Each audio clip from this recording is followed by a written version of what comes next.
見た目も使用感も良くなった、新型 TAP1 がやってきた。というわけで、最近は、レビューの際に、より高出力な環境だとどうなるのというシチュエーションで、欠かせない存在になっている、真空管搭載アンプ、華英 TAP1。今回は、その新型、プロバージョンが登場したので、早速チェックしていこう。やっこ、イヤホン買ってるかい？ふぐみかんの、イヤホンレビューの時間だよ。今回紹介するのは、KAI の TAP1 Pro。TAP1 波、比較的低価格で、本格的な、大型ポータブルアンプで、4つの真空管を持ち、3.5mm、4.4mm 入力を、3.5mm、4.4mm で増幅して出力する、大型 DAP サイズのポータブルアンプだ。武骨な外観に、大きなバッテリー、そして、輝く4つの真空管と、玄人感か、やべえ大歌感が溢れるポータブルアンプ。このチャンネルでも、レビューの際にはいつも使用しているモデルで、個人的にも、Windows 環境でイヤホンやヘッドホンを楽しむ際に、いつも活躍しているモデルだ。武骨さは美徳でもあるものの、とはいえ魅力的で派手なモデルが数多く登場している昨今。オーディオ回路が観察できる、天板クリア仕様も人気なんだけど、TAP1 は、元からぎっちりとチップが実装された、魅力的な回路周りを持っているので、側をがっつりガラスで抜いちゃうだけで、非常に魅力的な外観になる。さらに、従来の、一般的な小型スイッチが入っていて、操作が煩雑で、パワースイッチがどこかわかりにくかった側面回路周りは、より統一感のあるデザインに、かつ、電源スイッチ周りはそのまま、という、取り回しやすく洗練されたものに進化したぞ。TAP1 の性能をそのままに、外観、使用感ともに変更された本機。その変更点と、魅力について、順番に話していこう。今回は、今ざっくり話した概要、TAP1 から進化したポイントを、良くなった点と気になる点に分けてから、最後に、TAP1 から据え置きの、音色の良さについて話していこうか。主な変更点をまとめてみよう。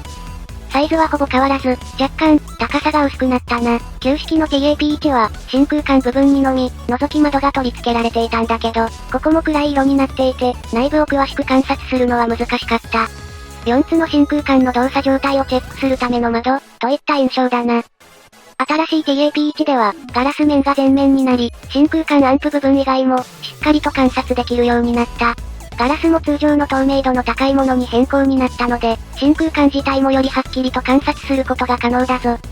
また、このガラス部分は、マグネットによって取り付けられていて、吸盤などをくっつけて引き上げることで、簡単に内部にアクセスができるようになっている。ガラスは全く同じ予備が1枚付属していて、万が一の破損の際も考慮したパッケージとなっているぞ。最も目を惹かれる変更点は、この大型のガラス窓採用なんだけど、内部に簡単にアクセスできるように、なぜしているのかというと、左右それぞれに割り当てられているオペアンプ、ミューズ2を簡単に交換できるようにするため、アンプ部分はハンダ付けではなく、簡単に付け外しできるようになっているので、詳しい人は、オペアンプを交換して、さらに楽しめる。標準状態のミューズには、オーソドックスで分離感もしっかり取れた音がするので、癖が少なく、迫力も出しやすいので、標準状態が個人的には一番良いように思えるな。頻繁に交換する人の場合、ネジ一本回さずに基板に触れるようになるので、かなり便利になるんじゃないだろうか。背面のスイッチは見た目が変化しただけではなく、レイアウトも、見ないで触ってもわかりやすいように改善されている。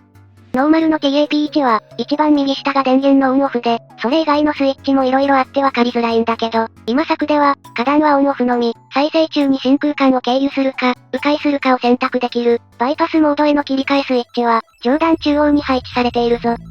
この2つは特によく触るスイッチなので、触感と大体の当てだけで操作できるようになったのは非常に大きい。USB ポートは2つあるが、1つが信号入力、もう1つが充電用だ。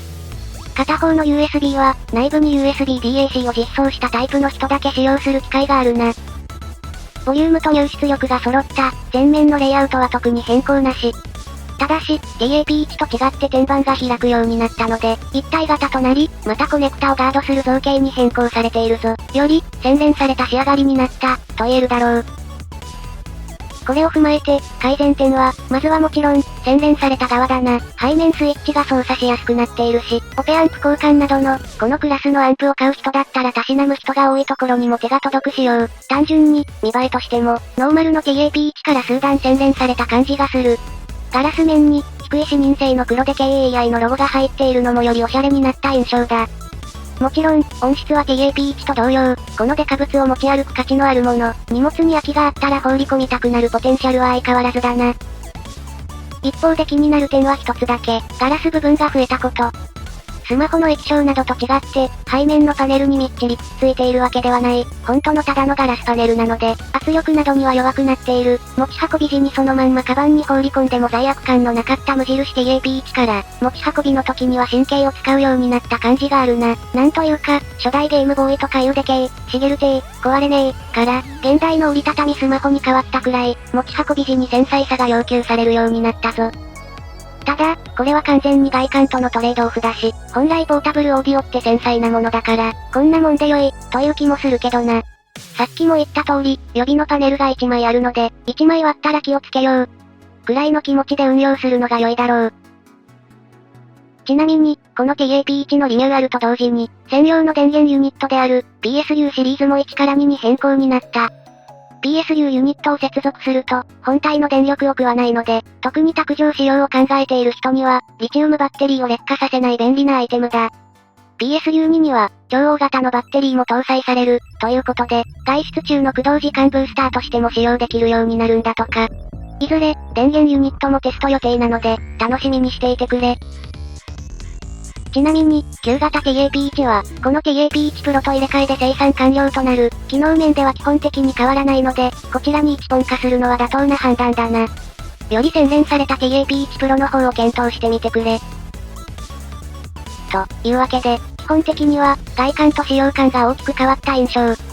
良くも悪くも武骨で、背面なんかミニ四駆の起動スイッチかなくらいのものが生えている TAP1 だったんだけど、TAP1 Pro では、背面もレイアウト、ボタンの質感両方ともに改善していて、デザイン面でも一線級のメーカーに並んだ印象がある。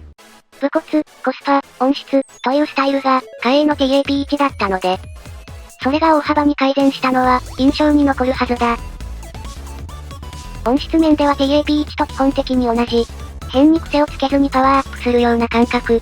現代の DAC アンプは、単体でも出力が高く、十分に鳴らしきれるポテンシャルを持っていることが多い。なのに、この巨大弁当箱のようなアンプを追加して鳴らすのには、どんな意味があるんだろうか？ TAP1 Pro のサウンドは、真空管アンプ感を全力で出すボームなものではなく、十分にドライな音色にも対応できる素直さが最初にある。さらに、真空管アンプでブーストするような感覚。まず、パソコンなどから信号を受け取って、それを僕らが聞く音の信号。つまり、デジタルをアナログに変換する段階が、骨、その信号を増幅し、豊かでパワフルにする、このようなアンプを筋肉、と考えよう。過去の、イポドが出たての頃の DAC アンプは、基本的に普通に生活するのには10分くらいのポテンシャル。歩けます、ちょっと走れます、重いもの持ちます、といったくらいの印象だ。現代の USB DAC は性能的に大きく改善しており、そこに、こちらも改善した筋肉に相当するアンプも内蔵されている。言うならば細マッチョ。しっかりと音を鳴らすし、より良い録音。つまり重いものもある程度こなせるようになっている。普通だったら十分にパワフルだ。が、TAP1 のようなでかいアンプ、でかい出力、そして安定した電源を実現するための部品の山、もはや力士。もちろん、同じ作業をさせた時にはあまり差は感じないんだけど、ただ、明らかになりに余裕が出る。分離感よりも、よりまとまった印象が強く出るようになるし、それでいて、分離感が落ちている感じもないんだよな。加えて、真空管をオンにすると、さらに音色はまとまっていく。ウォームで力強く、情感あふれる表現が可能だ。ポエムってないで、具体的に何が変わるのか、というと、例えば、ボーカルのミニチュアじみた精密感が、そのままスケールアップしたような感覚になったり、複数の音が鳴っている時に、音の数に比べてなんだか全体が薄くなるような感覚がなくなる。スティック型 USB DAC は、それ単体でもほぼ完璧なんだけど、味変と余裕のあるパワーを付与するおかげで、より強烈な表現がこなせるようになるぞ。また、TAP1 を通すと、PC などで出ているノイズを緩和できる役割もある。特に感度の高いイヤホンの場合、DAC 単体だと、小さなノイズが乗ってしまうことがあるんだけど、TAP1 シリーズを組み合わせると、このノイズを取り除けるんだ。よって、機動力が必要な場面では取り外して、本気モードで机にゴトッと置いて使いたい時に、TAP1 シリーズは活躍する。いつも、星オーディオ SK2 と組み合わせて使っているんだけど、TAP1 や TAP1 Pro を組み合わせると、さらに音色が落ち着くし、イコライザなどへの対応力もしっかりと伸びる。大きなアンプは、あなたにとって、それほど重要ではないかもしれないが、しかし、手元に置いてみると、一度使うともう戻れない。こうやってポータブルオーディオは持ち運べるギリギリになっていくんだ。理由がちゃんとある、ということだな。と、こんなところだな。TAP1 はレビューしてからずっと手元で使っているので、余計に良さが分かってきているんだけど、やはり一度使うと戻れない良さがある。今回は筋肉もりもりマッチョマンモード化する、とかいう変な例えを使ったんだけど、これを一般常識的な言い方で言うと、音に艶が出る、ボーカルが力強くなる、全体のまとまりが出る、分離感が下がらずに空間が広がる、などなど、ふわっとした褒め言葉になる。しょうがないだろ、本当に全体がふわっとした感じでいい感じになるんだから。というわけで、机に置いて眺めて嬉しい、鳴らして嬉しい、より、所有欲を満たしてくれる上に、利便性もアップデート、音色はもう元々太鼓判が押されていた TAP1 譲り、それが、新しい TAP1 Pro だ。ガラスパネルや内部のメカが出ているのには、色々意見はあるかもしれないが、個人的には、無限にワクワクできる仕様だと思うんだよな。実際、初代 TAP1 より、明らかに開けた時にワクワク度が高まったから、しっかりしたケースで運ぼう、注意点はそれくらい、おすすめだぞ。といったところで今回はここまで。